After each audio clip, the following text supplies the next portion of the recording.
क्या ग्रामर पढ़ेंगे? हाँ, चलो ग्रामर में आ जाते हैं।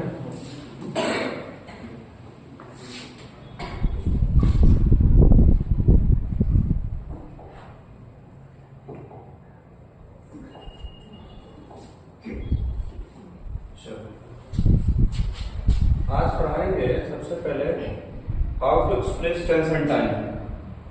चीजों को जरा ध्यान देना।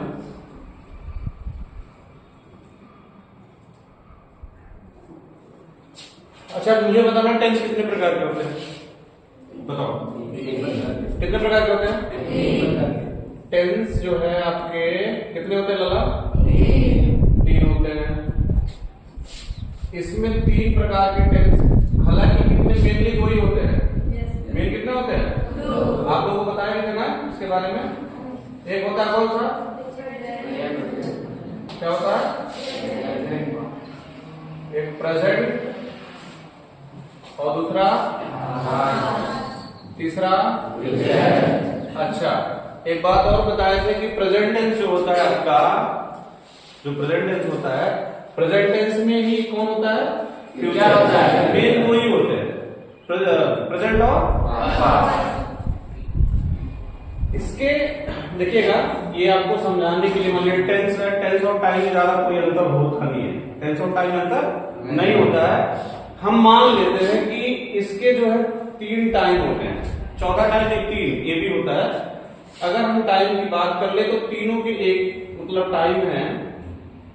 एक आपका कौन सा होगा? इंडेफिनिट। कौन है बाबू? एक इंडेफिनिट है, दूसरा कॉन्टिन्यूअस, और तीसरा। अच्छा, इस बात को ध्यान रखना, परफेक्ट कंटिन्यूअस इन्हीं से बना है। 3 टाइम होते हैं, इसमें भी 2 टाइम उसमें, लेकिन हालांकि प्रेजेंट होने के लिए फ्यूचर को भी पढ़ते हैं, लेकिन 3 टाइम होते हैं। इसको ध्यान रखना। This is called time. मान लीजिए इसको हम क्या बोल दिए? हमने क्या कह दिया बाबू? इसको टाइम कह लिया है। क्या कह दिया? टाइम। इसका नाम मैंने मानो टाइम रख दिया है। तो ये हमने इसका नाम क्या लिख दिया? टाइम। और इसको क्या बोल दिया? टेंस। ये क्या होगा बाबू? टेंस। तो टेंस कितने होते हैं? 3। और टाइम कितने होते हैं? 3। मेन कितने होते हैं? 3। एक जो होता है perfect continuous, perfect plus continuous, ये तो आप जान ही रहे हो कि ये दोनों मिलकर के बने हैं। लेकिन मेन जो 3 आपके हैं, मेन कौन है? ये 3 है। ठीक है। तो अब आपको एक बात को समझना है कि वर्ब के कितने फॉर्म्स होते हैं बाबू? कितने फॉर्म होते हैं? वर्ब के कितने फॉर्म होते हैं? 5। अच्छा, यहां पर देख लीजिए वर्ब फॉर्म। वर्ब्स ऐसे ले लेता हूं, the form of the verb, the forms of the verb. Verb के फॉर्म्स कितने होते हैं? 5। एक बेस फॉर्म,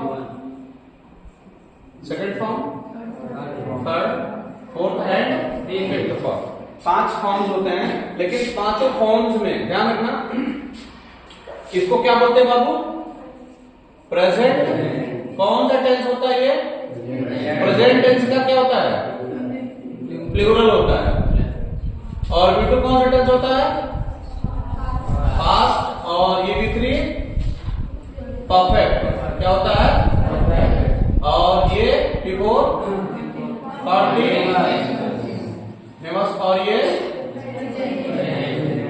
प्रेजेंट का सिंगुलर होता है। ठीक ना? अच्छा, इस बात को आप ध्यान रखना कि इसमें एक फैमिली होती है बी की, जैसे एम और आर, ये V1 होते हैं। V2 इसका पास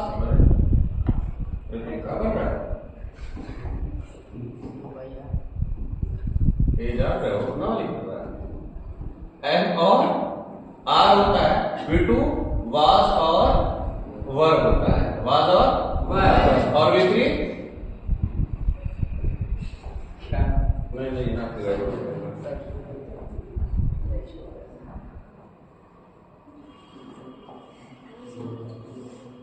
ये इसी में गड़बड़ी सर, कुछ दिक्कत कर रहा है, कुछ और सपोर्ट करने का।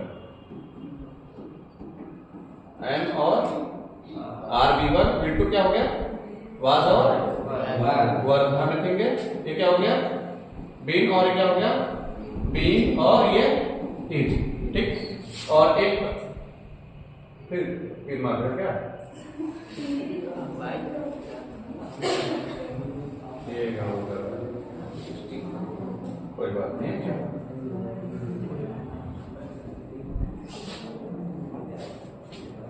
अब नहीं करेगा, इसकी भी फार्म दबाऊंगा। एम और आर, V2 इसका क्या हो गया, वाज और V3 क्या हो जाएगा, B4 और V5 और एक मेंबर है डू का V1 क्या होता है, डू, V2 क्या होता है, did, V3 done, before doing, और V5 डज। अच्छा, हैव जो होता है इसका V1 क्या होता है, have, V2 had, V3 had, before having, और V5 हैड। पूरे टेंस जो बना है इंग्लिश लैंग्वेज में वो इन्हीं के आधार पे बना है, ठीक ना। इसको आपने अगर समझ लिया तो एक चीज आपको पहली बार आपको समझ में आ रहा होगा, किताबों में नहीं मिला होगा, कि मैं पहली बार बता रहा हूँ, न किसी किताब में मिलेगा, न किसी आप गूगल और पूछोगे तभी नहीं बताएगा। इसी से जितने भी इंग्लिश के स्ट्रक्चर बने हैं वो सारे इसी के माध्यम से बने हैं। आप अगर इसको समझ लेंगे तो जो फॉर्म मतलब इंग्लिश के रूल आप पढ़ते हो ना, कि इज़ामार होता है तो फिर फोर्थ फॉर्म लगाते हैं, वो सारी चीज आपको यहाँ से आप लिख करके अपने आप से समझ लो, आपको पूरा कम्प्लीटली इसको समझ लिया, कम्प्लीटली आपको याद हो जाएगा। जैसे अब आप इस चीज को समझना कि जैसे यहाँ बी फैमिली दे रखा है ना, आपको क्या दिया है, बी फैमिली। बी फैमिली के साथ दो वर्ब यूज होते हैं, दो वर्ब ध्यान रखना, एक होता है B3 और एक होता है B4। क्या होता है, एक B3 और ये भी निकाल कर क्या,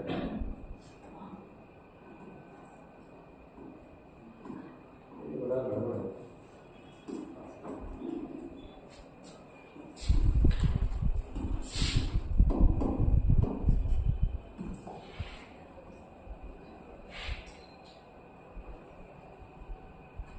तो एक से B3 B4 और उसके साथ डू आता है, कौन सा फॉर्म, डू, सॉरी डू है यार, डू है ये डू के साथ एक वर्ब आता है V1, कौन सा V1, और इसके साथ V3। ध्यान रखना ये जो मैंने वर्ब्स लिखा है, इस वर्ब्स के साथ हमेशा एक ही चीज आएगा वाला, एक ही चीज।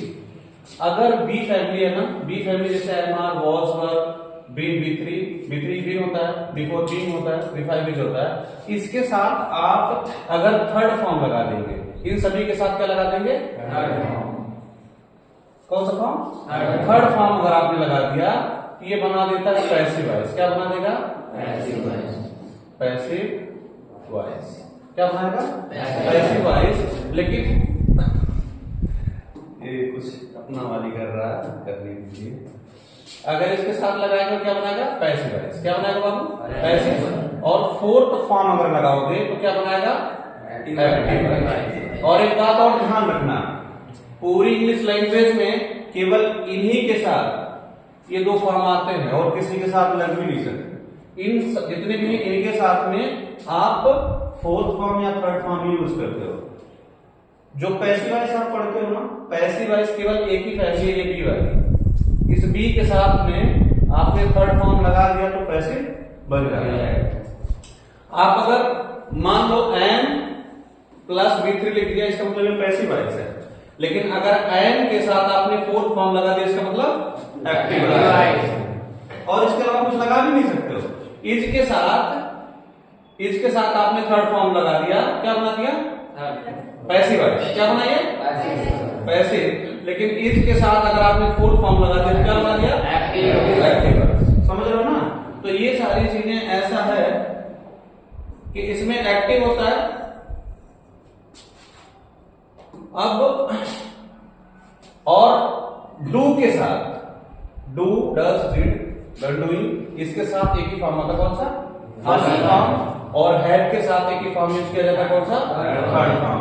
इसीलिए आपने देखा होगा जब भी आप लिखते हो डस नॉट या डू नॉट या डिड नॉट, इनके साथ कौन सा फॉर्म यूज करते हो? First form. जब भी आप नेगेटिव बनाते हो बजाय डेफिनेट के पास डेफिनेट का, तो फर्स्ट फॉर्म लगा, तो इसके अलावा दूसरा फॉर्म लगेगा नहीं, गलत हो जाएगा। ये कंप्लीटली आप अपने माइंड से समझ लेना कि बी के साथ जो इतने नंबर लिखे उनके साथ लिख दिया तो V4, और डू के साथ में केवल क्या?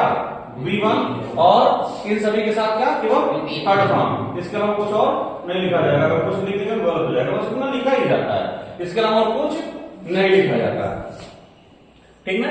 अब बात हम कर लेते हैं। अब यहाँ बात हो गई है, थोड़ा सा चीजों को समझेंगे। अब अगर हम बात करें, यहाँ पर ध्यान रखिएगा, प्रेजेंट टेंस, क्या? प्रेजेंट टेंस की बात करें तो प्रेजेंट टेंस कौन सा फॉर्म होता है बाबू? प्रेजेंट टेंस कौन फॉर्म होता है, जरा मुझे बताएंगे। V1 और प्रेजेंट टेंस की बात करेंगे, V1 और V5 होता है। अच्छा, अगर हम इसके बाद में पास्ट टेंस की बात करें, किसकी? पास्ट टेंस की बात करें तो पास्ट टेंस क्या होता है? V1। पास्ट टेंस V2 होता है ना बाबू, V2। यानी आपका V1 और V5 टेंस कौन होता है? प्रेजेंट। और V2 क्या होता है? टेंस में दो ही है। एक जो फ्यूचर होता है बाबू, आप इसको भी समझ लें, जो आपका फ्यूचर है, फ्यूचर को अगर फ्यूचर की बात करें तो फ्यूचर की पहचान क्या होती है? सेल और, ठीक है ना? सेल और में जहां लगता है वो क्या हो जाता है? बात तो समझ पा रहे हो? लेकिन मेन कितने होते हैं? दो। अब ये तो टेंस की बात हुई। अब यहाँ टाइम की अगर हम बात करें, टाइम लगा तो कंटिन्यूअस कौन सा फॉर्म होता है बाबू? Fourth form. फोर्थ फॉर्म ना, ये कंटिन्यूअस हो गया। अच्छा, परफेक्ट कौन सा होता है? थर्ड फॉर्म, है ना? और यहां देखिए तो perfect third form plus fourth form, ये भी वही है ना? और बचा कौन कौन है? ये तो यहां भी यूज हो, तो यहां भी यूज हुए हैं। बचा कितने हैं? बचे कितने हैं? अरे कहां एक बचा? ये तो यूज हुए हैं, एक दो ये बचे नहीं, तीन बचे हैं। यानी कौन कौन? आपके तीन बचे हैं, V1, V2 और V5। बात तो समझ पा रहे? अब चीजें क्या हैं, यही से समझना, यही समझदारी होती है। V1 और V5 ये क्या, कौन सा टेंस है? और देखो टेंस प्रेजेंट है, और V1 और V5 टाइम क्या है? इंडेफिनिट। यानी V1 और V5 टेंस भी हैं और टाइम भी है। टेंस भी है और टाइम भी है। V2 का भी बात सेम वही है। V2 की बात अगर मैं करूं तो ये देखो कौन सा टेंस है बाबू? पास्ट। और टाइम कौन सा है?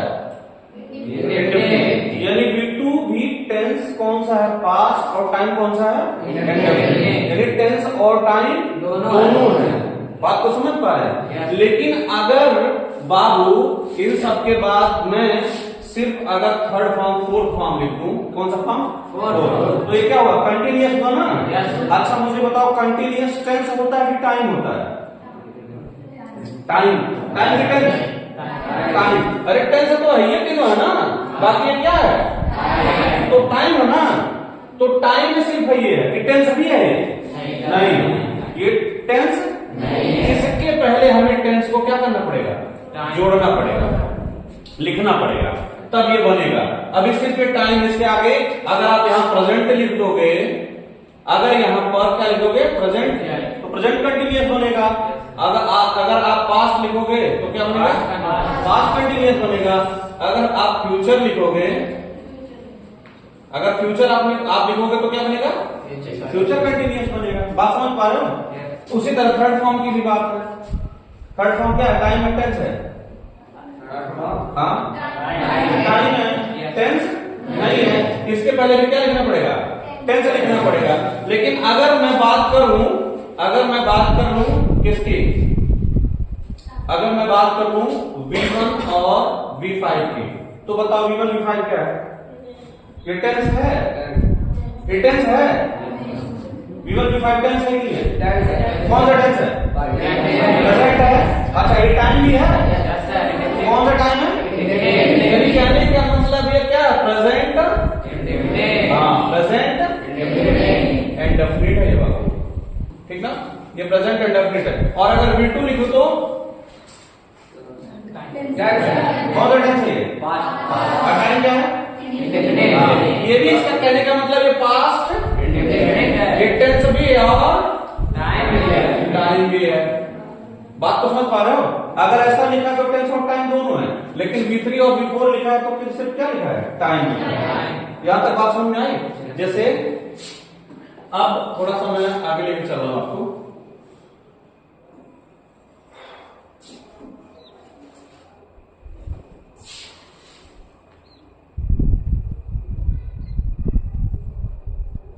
देख रहा है सबको। जैसे अब यहीं से टेंस और टाइम की पहचान हो गई थी। जैसे मैंने आपको लिखा, ध्यान रखना, एक एग्जांपल लिख रहा हूं, he is a doctor, is a doctor. अब मुझे बताओ ये कौन सा टेंस है,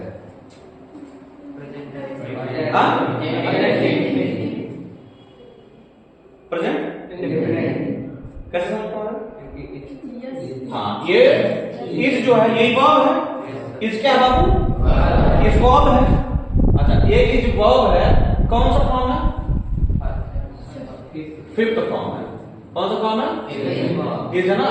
और एक बात मैंने बताया भी था कि जिस भी वर्ब के लास्ट में एस होता है वो सभी क्या होते हैं, वो सिंगुलर होते हैं, है ना, अर्थात फिफ्थ फॉर्म होते हैं, समझ रहे हैं ना। जिस किसी भी वर्ब के लास्ट में, जैसे आपने कम लिखा है, कम आपका ये फर्स्ट फॉर्म है, बेस फॉर्म है, लेकिन अगर इसके साथ आपने कम्स कर दिया, ये प्लूरल है, ये क्या है,